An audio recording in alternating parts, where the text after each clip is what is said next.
right. This game is monumental in quite a few ways.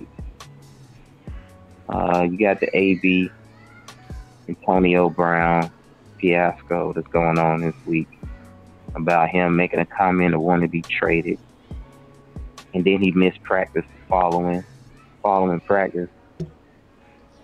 Look, man, Pittsburgh, if they lose this game, we may have to be thinking about them missing playoffs. And they may need to trade Le'Veon Bell and get some compensation, or they may just need to pay the man or something because it's looking very tight. One thing's for sure, two things for certain. Le'Veon is not getting that money. The Pittsburgh Steelers, and I'm a Ravens fan through and through, the Pittsburgh Steelers are not going to give Le'Veon that money. And here's why. You have Connor basically with 3 touchdowns and over 150 yards within the first 2 games. You know what I'm saying? And the running game has not been the reason that the Pittsburgh is 0-1-1. They definitely could be on 2 if it really wasn't for the running game because Big Ben just was subpar in week 1 versus Cleveland. We talked about that a little bit. You brought up the whole AB thing. Of course, they need to make AB happy, but this is a seemed like a soap opera to me when it comes to the Pittsburgh Steelers. And Mike Tomlin, man, we talk about him being on a hot seat last year. This could be the last year for Mike Tomlin. Tomlin is definitely on the hot seat, man. For what I remember from last year, speaking, I thought he should have been fired last year.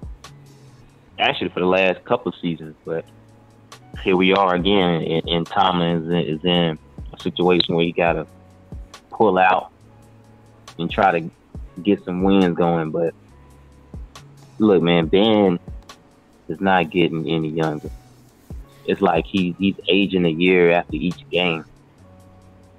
Antonio Brown, I don't know what the situation is with him. I guess everybody gassed him up saying he's the greatest receiver in the world.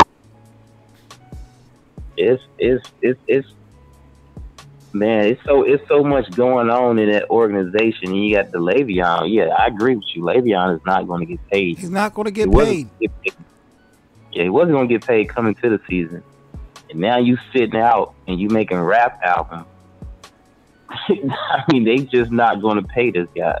He's going to come back in week 6. He has to come back. He come back in week 6, play half-hearted, try not to get injured, and that's just what it's going to be. Let me tell you something right now, J.O. I don't believe that Le'Veon Bell will play another game in a Steelers uniform.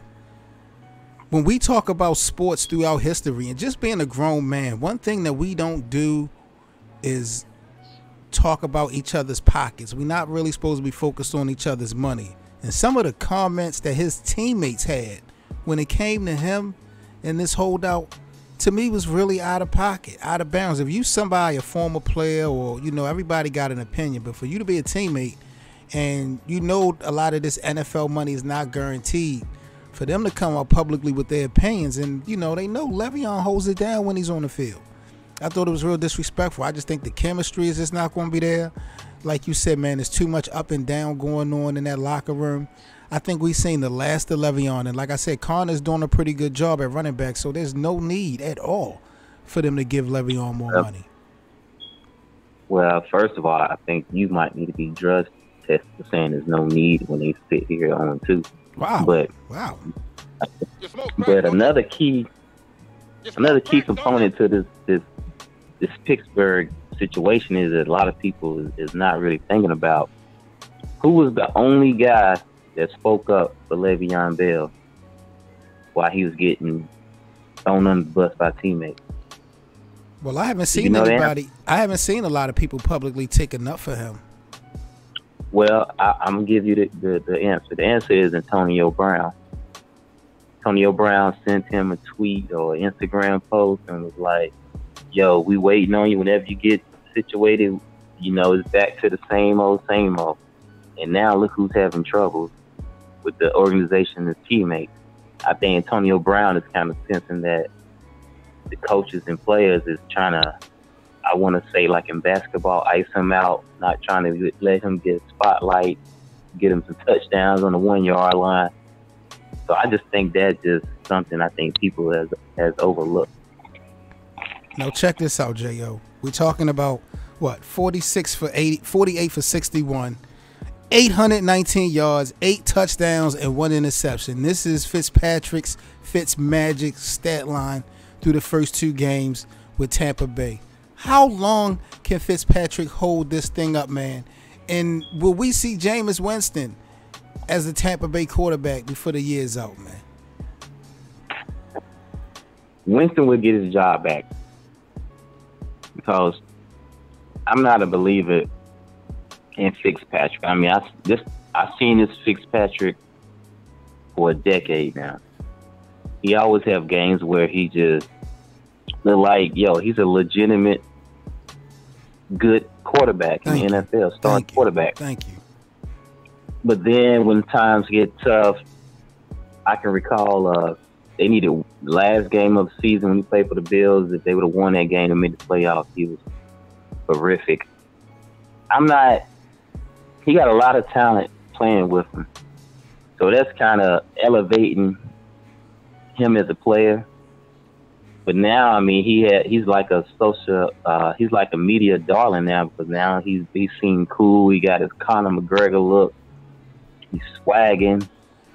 He's actually a very smart guy that went to Yale or some sort. He's some Ivy League guy. School, right. He's loved right now, and who doesn't love? Well, I hate to get controversial here. Who doesn't love a white quarterback that's keeping the black quarterback from getting the job back? When I say who love, I'm talking majority of America. So it's just interesting, man. But not to get into the race bait. Fitzpatrick has played well until he shows otherwise, which I think will come soon. He should continue to start.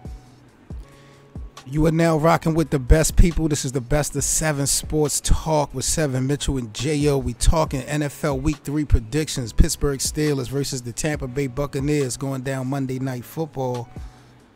Deshaun Jackson got 3 touchdowns early on this year, man. What's your thoughts on Tampa Bay? They 2-0, man. If they beat Pittsburgh, they 3-0. Like, is Tampa the real deal?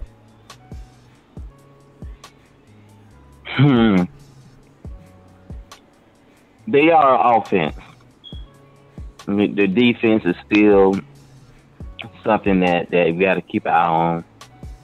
They lost a number 1 corner for the entire year in Hargraves.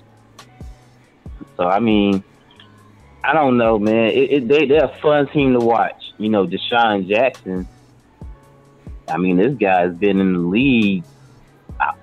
When he been in the league since Donovan McNabb was a quarterback for the Philadelphia. He's been in the league 10 to a dozen years, and I just have to personally give him some respect for that.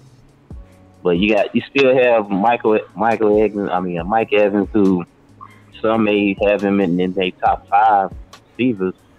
You have a ultra talented tight end and Howard, OJ Howard. I mean, the pieces is there. All Fitzpatrick got to do is just be accurate with the ball and don't turn over. And that's exactly what he's doing. And the 2-0 record shows it. The Buck really will have to stop, no pun intended. It's going to eventually have to come to an end.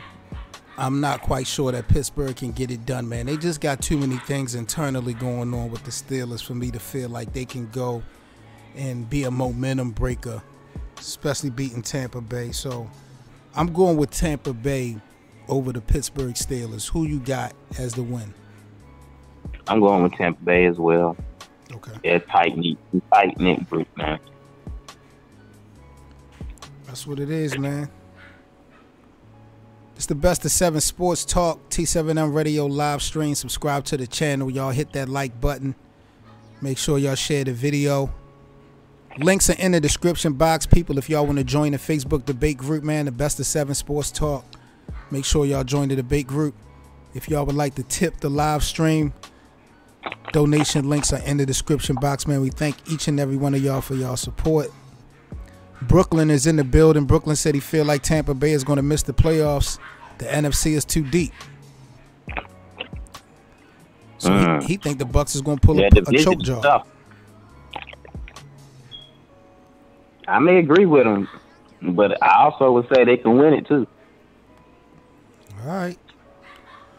We got one more game to talk about when we come back here on the Best of 7 Sports Talk with 7 Mitchell and J.O. We got to talk about my Ravens, my 1-1 Baltimore Ravens playing the undefeated Denver Broncos. Oh, my God, man. It's big trouble here in B-More, man. We got to talk about that when we come back here on the Best of 7 Sports Talk, man. Week 3 predictions. Don't go nowhere, man.